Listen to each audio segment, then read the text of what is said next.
சர்க்கம் 68. ஜனக மன்னவனது தூதர்களால் செய்தி அறிந்த தசரதர் வசிஷ்டர் முதலானோரோடு ஆலோசித்து மிதிலைக்கு புறப்பட நிச்சயித்தமை கூறல். ஜனக மன்னவனது கட்டளையின்படி அயோத்தி நகருக்கு புறப்பட்டவர்கள் 4வது நாள் அங்கு சேர்ந்தார்கள். தசரத மன்னவனையும் முறையில் காணப்பெற்றார்கள். பிறகு கைகூப்பி கொண்டு, மன்னவர் மணியே, மிதிலை நகருக்கு அரசனான ஜனக சக்கரவர்த்தி உமது யோகக்ஷேமங்களை வினவுகின்றார்.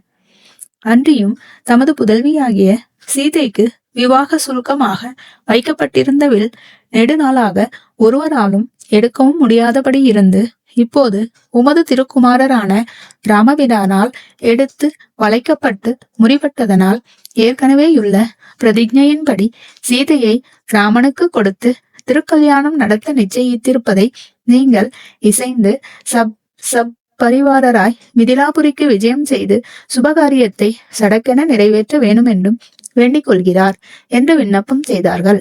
அது கேட்டதும் மிக்க மகிழ்ச்சி எழுதிய தசரத மன்னவன் வசிஷ்டர், வாமதேவர் முதலிய முனிவர்களையும் மந்திரிகளையும் அழைப்பித்து அந்த ஆனந்த செய்தியை தெரிவித்து எல்லாருமாக நாளைக்கு புறப்பட்டு மிதிலைக்கு செல்ல வேண்டும் என்று அறுதியிட்டனன். ஸ்ரீ ஸ்ரீ மகாபூர்ண குரவே நமக. ஸ்ரீமதே ராமானுஜாய நமக. வால்மீகி ராமாயண வச்சனம். பாலகாண்டம். சர்க்கம் 69. தசரதர் மிதிலாபுரி வந்து சேர்ந்து ஜனகரோடு சம்பாஷித்தமை கூறல். மறுநாட்காலையில் தசரத மன்னவன் கல்யாண புறப்பாட்டிற்கு உரிய கட்டளைகளை வெகு அழகாக செய்தனன்.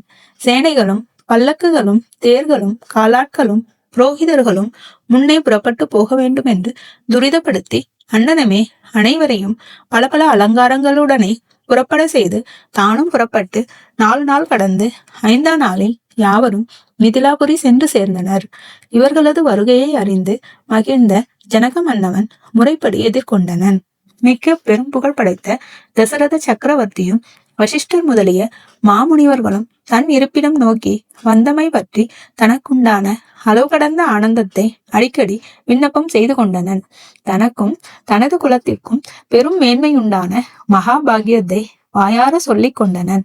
இப்போது நடைபெற்று வருகின்ற எனது வேள்வியின் முடிவில் விவாக சுப முகூர்த்தத்தை நிறைவேற்றி வைக்க வேண்டும் என்றும் பிரார்த்தித்து கொண்டனன். அதற்கு தசரதர், கன்னிகையை கொடுக்க கடமைப்பட்டிருக்கின்ற நீர் எந்த சுப முகூர்த்தத்தில் கொடுக்கின்றீரோ அந்த சுப முகூர்த்தத்தில் நாங்கள் பெற்றுக்கொள்ள கடமைப்பட்டிருக்கிறோம். இனி எங்களால் என்ன தடை? எதையும் உமது கட்டளையின்படி நடத்த காத்திருக்கின்றோம் என்றனர். இப்படி ஒருவருக்கொருவர் அழகாக வார்த்தையாடி கொண்டு அவ்விரவை பெருமகிழ்ச்சியோடு கழித்தனர்.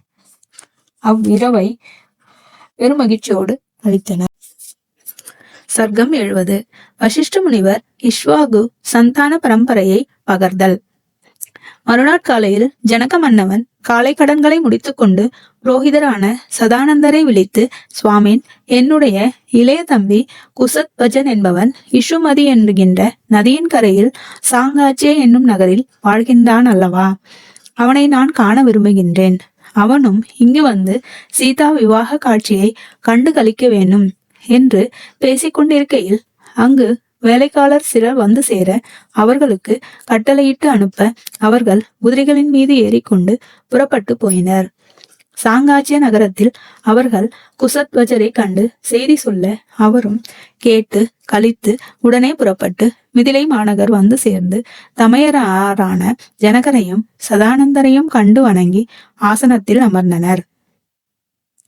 பிறகு தசரத மன்னவன் புரோகிதர் முதலானவரோடு கூட அவ்விடம் வரவழைக்கப்பட்டு வந்து சேர்ந்து தமது வம்ச பரம்பரையை தம் குலகுருவான வசிஷ்டர் எடுத்துரைப்பர் என்று கூறின அளவிலே வசிஷ்ட மாமுனிவர் விஸ்வாமித்திரருடைய அனுமதியையும் பெற்றுக்கொண்டு வம்சாவளியை எடுத்து உரைக்கத் தொடங்கினர். பிரம்மனிடத்தில் நின்று மரீச்சி தோன்றினார். மரீச்சியின் புதல்வர் காஷ்யபர். காஷ்யபரிடத்திலிருந்து விவஸ்வான் தோன்றினன். விவஸ்வானது புத்திரர் மனு பிரஜாபதி. மனு பிரஜாபதி குமாரர் இஷ்வாகு. இந்த இஷ்வாகுவே அயோத்தியை முந்துர அரசு ஆண்டவர். ராமன் கதை கேளுங்கள், ஸ்ரீ ரகுராமன் கதை கேளுங்கள், ராமன் கதை கேளுங்கள், ராம